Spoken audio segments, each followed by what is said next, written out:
This is a Hot Pie Original. All right, look, this is not fun, particularly for someone who's a lifelong Austinite. There's a lot to unpack about this past weekend. There's a lot to unpack and to sift through with what I'm about to say. If you've been in Austin a long time, this really should prompt quite a few feelings.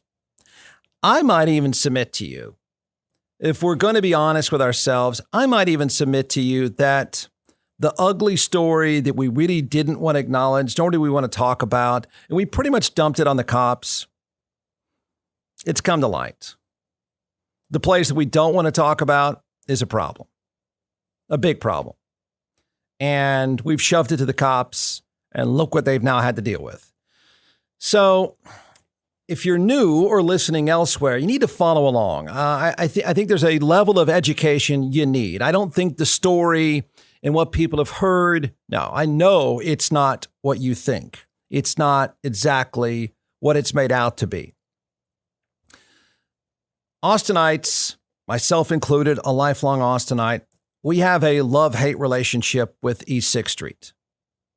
And it just got a lot more complicated. It's called Dirty Sixth for a reason.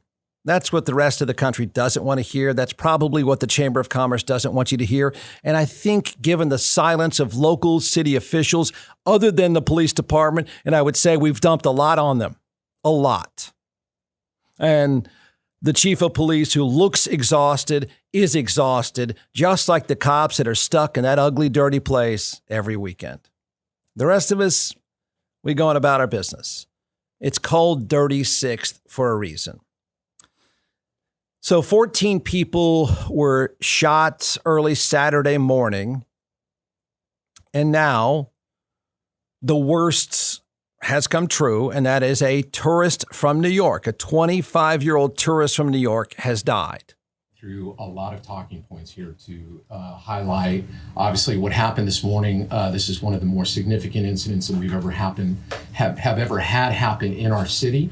I think it's good that we take the time to really look at everything that's going on and what the steps forward are.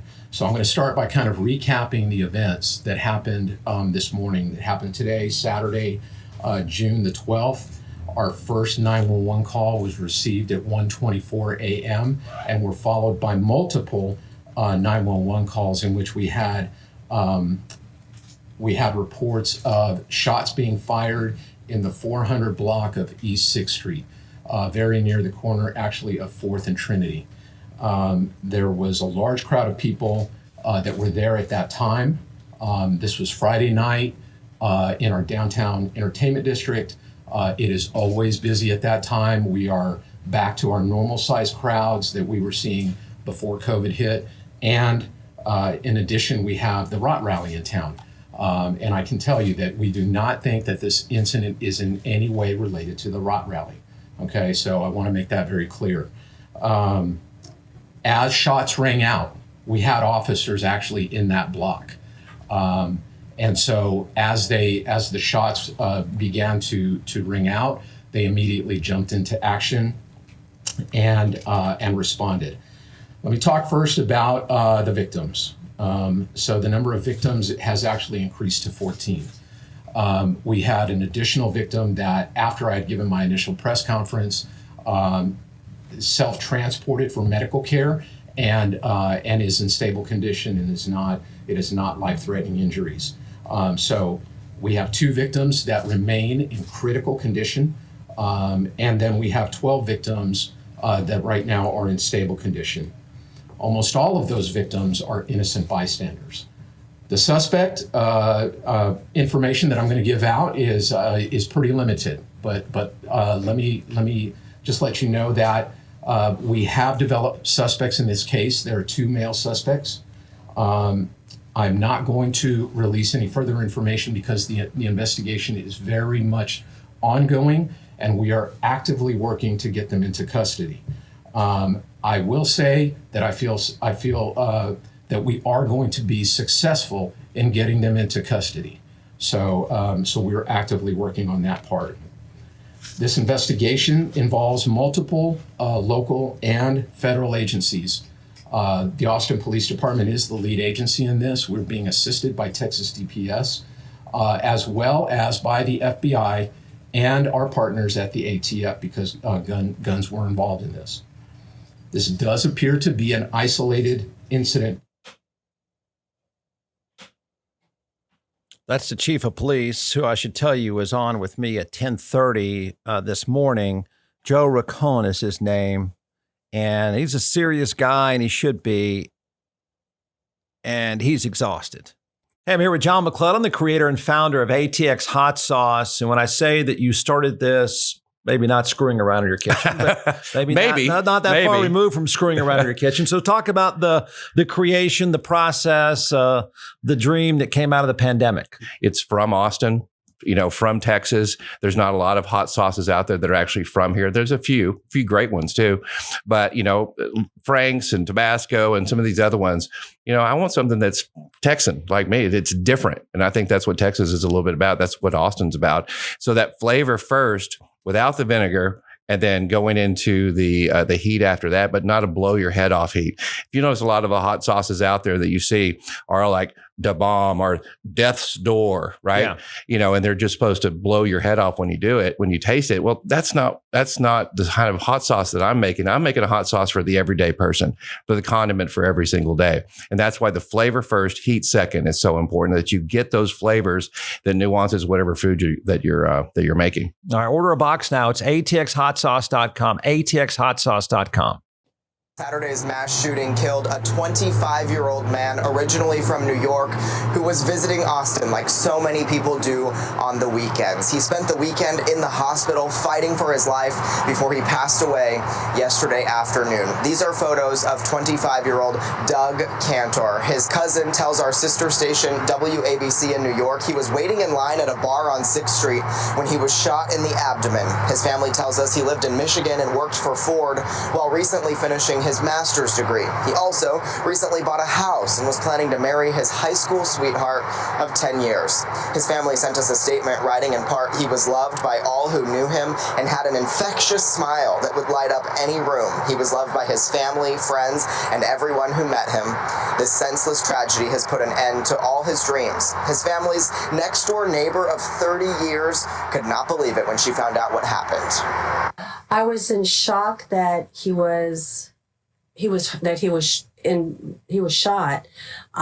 I started crying when she told me he was in critical condition. And I called my daughters, we all been, you make me cry. We've all been praying for him. Meanwhile, this morning, 13 other victims are still recovering, one of them in critical condition. Police say the others are expected to be okay, and police are still searching for a second suspect, but did arrest one just hours after those shots rang out. We've learned the suspect in custody is a juvenile here in Texas. That means not yet 17. And while it's not yet clear what charges he might face because of his age, it's likely that his name and the court records will not be released. All right, everything's wrong with it, right? Yep, it's the worst mix. It's the ugly reality of East 6th Street. That's KV24. So let's, first of all, be clear. Don't listen to your Texas legislature on this. This is a very safe big city. One of the safest big cities in the country. East 6th Street, not so much. The police presence, to be fair, because this is now going to start to come up and people are going to make it an issue. And I really do feel like at some level, a lot's going to be dumped on the cops and it's going to be wrong, I think. We can argue this. I think the silence of city leaders is creating a bigger problem too. But the police patrol of East 6th Street, it borders on overwhelming. When the chief of police said they're in that block, he's not kidding. They're everywhere. They're everywhere. Any moron that says, and there are going to be morons that have said it already and will probably say it again, that says, hey, where were the cops during the shooting? You're an idiot. They're everywhere. And it was life pre-pandemic, as the chief of police said, on 6th Street. Drunk, angry males with guns. Yeah. So the police are all over the place and have been doing so for some times. And it's going to come up, and it should come up. And maybe the police chief will address this. I don't know if he's going to say, Jeff, I don't know what more we can do. But it looks, if you've been down there and you know of 6th Street at all over the last 10 years, I don't know what more they can do. We call it Dirty Sixth for a pretty good reason. 6th Street has morphed over time from a fun, bar-hopping, college-oriented crowd into sort of a Bourbon Street of the Southwest, if not maybe worse. It's young. It's very young. It's very drunk and very male. The only reason there are not more issues week in and week out, and there are plenty of issues, but nothing significant that gets national attention, certainly not like this, but it's surprising there's not more of it. The only reason why there is not more every weekend is because the police are everywhere. The police presence is immense on Dirty Sixth. Ask any Austinite. They'll tell you to steer clear of the place. So there's all sorts of issues here. There is how it's been policed so far, how the city can honestly sell 6th Street or hide from the reality of 6th Street, and what does that do to tourism?